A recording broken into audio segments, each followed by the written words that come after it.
नमस्कार, मैं हूं बॉबी भाटी और आप देख रहे हैं बीबी न्यूज 17। तो फिर से हम मौजूद है ग्रेटर नोएडा अथॉरिटी पर और फिर यहां पर धरना प्रदर्शन चालू हो गए हैं। आज हमारे साथ मौजूद है भारतीय किसान यूनियन अराजनीतिक के प्रदेश सचिव दया प्रधान जी।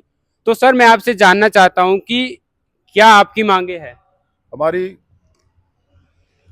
सबसे पहली मांग 4% की। जी 4%, 10% प्लॉट दिया जा, हमें जी लीज बैक करी जा, जी आबादी छोड़ी जा, जी युवाओं को 40% रोजगार दिया जा, जी और जो हमारे युवा बच्चे हैं स्कूलों में उनको 17.5% कोटा फिक्स किया जा, जी और जो अभूमिहीन है जी उनको प्लॉट दिए जा, जी क्योंकि पहले अथॉरिटी दे चुकी है। जी। तो ये हमारी मांग है, और जो आगे को चलती रहेंगी और मांग बढ़ती रहेंगी। तो अभी आप तो यही मांग है। जी, तो कब से धरना धरा हुआ है आपको? हमने आज 7 तारीख से, 7 तारीख से। आज 9 है, जी 7 से धरा हुआ है। 7 से धरा हुआ है। हाँ, जब यानी तक हमारी मांग नहीं बन जाएंगी, जी जब तक हमारा धरना चलता रहेगा। जी। तो ग्रेटर नोएडा अथॉरिटी के खिलाफ धरना है ये? जी, जी ग्रेटर नोएडा। जी। तो आने वाले समय में किसानों के हित में क्या क्या कार्य होने चाहिए? यही होने चाहिए, उनके प्लॉट मिल जाए जी और आबादी का निस्तारण हो जाए। जी। कुछ नए बदलाव होने चाहिए। नए बदलाव अथॉरिटी जो चाहे किसानों को तो वेलकम है अथॉरिटी। जी हम तो बैठे हैं धरने पे, जी। हमें तो किसान की लड़ाई लड़नी है। लड़ाई लड़नी है। जी। सूत्रों के हवाले से पता लगा है कि ग्रेटर नोएडा में सबसे ज्यादा किसानों के धरना प्रदर्शन चलते हैं। ऐसा क्यों है? क्योंकि यहाँ पे 34 साल से कोई सुनवाई नहीं होती है। कुछ सुनवाई नहीं होती। जी अथॉरिटी के जो अधिकारी हैं, जी उनके जो बाहरी लोग हैं, जो दलाल वृत्ति के आदमी हैं, जी उनसे साठ काट करके अपनी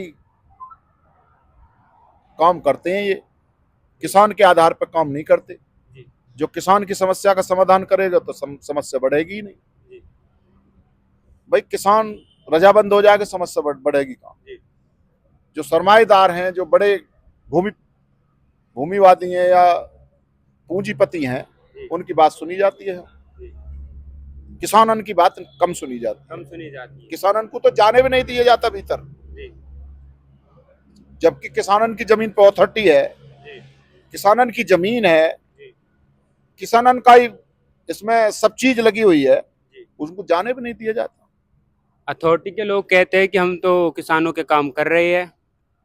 अब कहने को वो कहते रहे, कर रहे हैं तो करके यहाँ पे आज दिखा हमें। जी अब हम बैठे तो हमें यहाँ दिखा करके, जी एक आध गांव को ला के दिखाएं।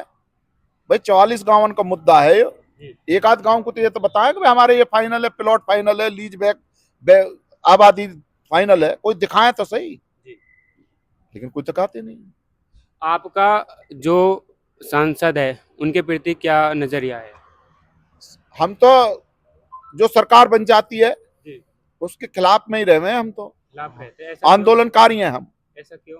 आंदोलनकारी हैं, किसानों की समस्या की लड़ाई लड़ते हैं। जी तो हम विधायक से, एमपी से हमारा कोई लेना देना नहीं है। जी। वो अपनी विधायकी और एमपी सांसद चलाएं। हम खिलाफ। किसान आदमी है, हम धरना चलाएंगे। जी। खिलाफ तो आप तभी तो होंगे जब वो काम नहीं करेंगे। कौन काम नहीं करेंगे? अगर सांसद और विधायक काम नहीं करेंगे जनता के, तभी तो आप खिलाफ होंगे ना। नहीं, सांसद और वो आंदोलन क्यों होते? क्या जी? अगर सांसद और विधायक काम करते, लोगों के प्रति जागरूक होते, जी लोगों के प्रति जवाबदेह होते, तो फिर जी। आंदोलन क्यों? आंदोलन और फिर भी वो जीत रहे हैं सांसद। मजबूरी है, वो क्या जनता करें? है। क्या ऐसी क्या जीतने से मजबूरी? मतलब नहीं है। जी किसान का मुद्दा अलग है, चुनाव का मुद्दा अलग जी। है, दोनों बात अलग जी। है। वोट देने के लिए आदमी स्वतंत्र है, किसी को भी किसी को भी दे सकते। हमारे मुद्दे अलग है। जी। शहरीकरण है यहाँ पे। जी। यहाँ पे एक एक फ्लैट में, एक एक बिल्डिंग में जी। जो सोसाइटी है उसमें इतनी वोट है कि कई गाँव के वोट एक उसमें आ जाएंगे, एक सोसाइटी। या सोसाइटी से। सोसाइटी का मामला है यहाँ पे। सोसाइटी के लोग और गांव का मैटर दोनों अलग है। जी गांव आज भी पीड़ित है। जी 49 साल हो गए नोएडा प्राधिकरण को आए, जी इसी तरीके से 33 साल ऐसे हो गए। आज तक लोगों की समस्याओं का समाधान नहीं हुआ, सिर्फ बहकाए गए हैं, दलालों काम हुए। जी एक अधिकारी रेल से आता अपने गाँव से, जी या टूटी फूटी कार से आता है। यहाँ आते हैं जो मर्सिडीज गाड़ी होती है उसके पास, हर सेक्टर में उसके पास प्लॉट होते हैं। किसान की स्थिति नहीं, किसान के बच्चों को रोजगार नहीं, शिक्षा नहीं, प्लॉट नहीं मिले उनके 10% आज तक मांगते आ रहे हैं। हमारी तीसरी पीढ़ी चल रही है, हमारी आबादी छोड़ दो, हमें 10% दे दो। कोर्ट के आदेश आ गए, कोर्ट ने कह दिया सबको समान रूप से दे दिया जाए, 10% भी दे दिया जाए, 64.60% मुआवजा भी दे दिया जाए। 64.7% मुआवजा तो दे दिया अतिरिक्त, लेकिन 10% नहीं दिया। ले जाकर के दलाल और कोर्ट में एक नई रिट लगवा दी, उसमें लोगों को उलझा दिया। आज ही इनको कोई पैसा देकर चले जाए, आज ही 10% लग जाएगा उसका। ऐसे बहुत काम है जिनके 10% भी लग चुके हैं, जो दलाली से मिले हैं। जो पैसा अधिकारी को मिलेगा उनके लगा दिए, बाकी लोगों को नहीं लगे। आपने बताया कि हमारे मुद्दे अलग है और नेताओं के मुद्दे अलग है। रोजगार भी तो आपका मुद्दा है और नेताओं का भी रोजगार मुद्दा है। वो रोजगार के ऊपर चुनाव लड़ते हैं क्या? ये भी तो मुद्दा एक है ना। आज की डेट में जो सरकार चल रही है वो धर्म के नाम पे चल रही है। धर्म के नाम पे आज की डेट में धर्म भारी है। रोजगार रोजगार, शिक्षा, इन चीजों पर तो चुनाव ही नहीं हो रहा। अगर रोजगार के ऊपर चुनाव होता तो ये तो कब के हार गए होते। जो इतनी सीट आई है 240 से 40 सीट ही आ जाती अगर रोजगार के ऊपर धन हुआ होता। ये तो मंदिर के नाम पर चल रहा है मामला। मंदिर में तो अयोध्या में तो हार चुके हैं। मंदिर में हार गए, वहां पर देखा नहीं क्या हाल हुआ। वहां पर 2 लाख रुपए का मुआवजा मिला किसानों को, उनका दुकान तोड़ दिए, उनका मकान तोड़ दिए।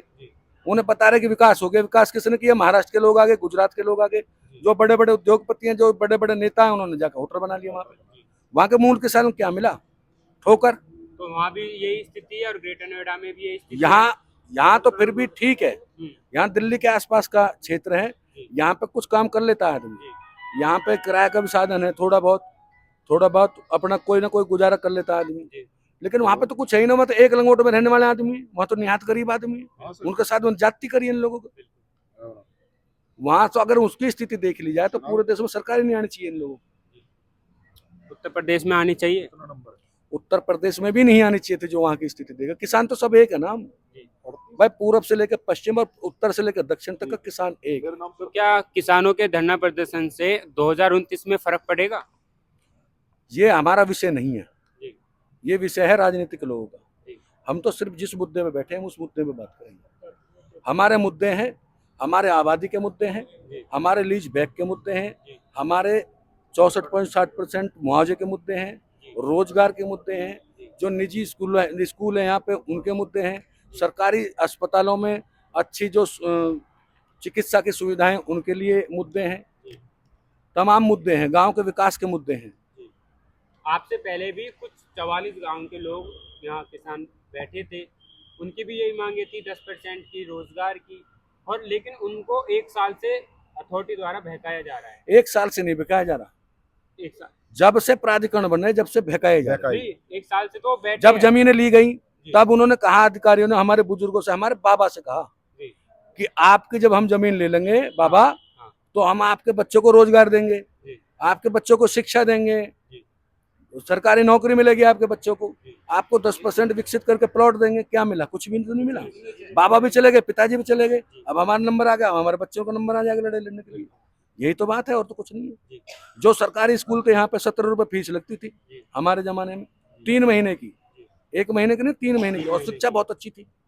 वो स्कूल खत्म कर दिए इन्होंने। नए वो आ गए, यहाँ पे बड़े बड़े उद्योगपति आ गए, जो शिक्षा में आके बैठ गए, स्कूलों में बैठ गए, इंस्टीट्यूट खोल लिए बड़े बड़े, उनकी फीस दे नहीं सकता। आज की डेट में अगर पहली क्लास की बात करें, फर्स्ट सेकंड की बात करें, तो 17,000 18,000 रुपया महीने की फीस है। फिर स्कूल की किताबें, जो अन्य खर्चे हैं वो अलग है, ट्यूशन अलग है। कहाँ से देगा किसान? वो पढ़ाया क्या करेगा? वो तो अनपढ़ रहना किसान। जो नीति अंग्रेजों की थी वही नीति इनकी। अंग्रेजों के समय में क्या था? कुछ चुनिंदा लोगों के जो बड़े अधिकारी थे या बड़े राजघराने के लोग थे, वही स्कूलों में पढ़ा करते थे। जो आम आदमी, उनके बच्चे नहीं पढ़ते थे। आम आदमी के लिए शिक्षा नहीं थी, वही चीज ही लागू करना चाह रहे हैं। जब अशिक्षित रहेंगे, जब अनपढ़ रहेंगे, तभी तो वोट देंगे इनको धर्म के नाम पे। ये तो चाहते ही है कि घंटा बजाए सब लोग जाकर के मंदिर में, ये तो चाहते इस बात को। क्या कारण बताते अथॉरिटी जो आपके बच्चों को रोजगार नहीं दे रही? कोई कारण नहीं है इनका कोई कारण नहीं है। इनका मतलब है सीधा सीधा दूसरों को फायदा पहुंचाना, यहाँ के लोगों को कमजोर करना। ये कमजोर रहे, ये लड़ाई न लड़ पाए, इनका मकसद सिर्फ ये है। जो अधिकारी है इनके दिमाग में गलत फहमी है। ये क्या सोचते हैं, अगर 4 आदमी है गाँव में, अगर किसी ने किराया बना रखा है और उनके पास गाड़ी अच्छी है, किसी को शादी में मिल गई या कहीं मिल गई, तो ये देखते हैं तो बहुत बड़े रईस है, इनकी तो नजर हमारे उस पे भी है, किराए पे भी। जो 10% लोगों ने किराया बना रखा है गाँव में, इनकी तो नजर उस पे भी है, ये तो उसको भी छीनना चाहते हैं।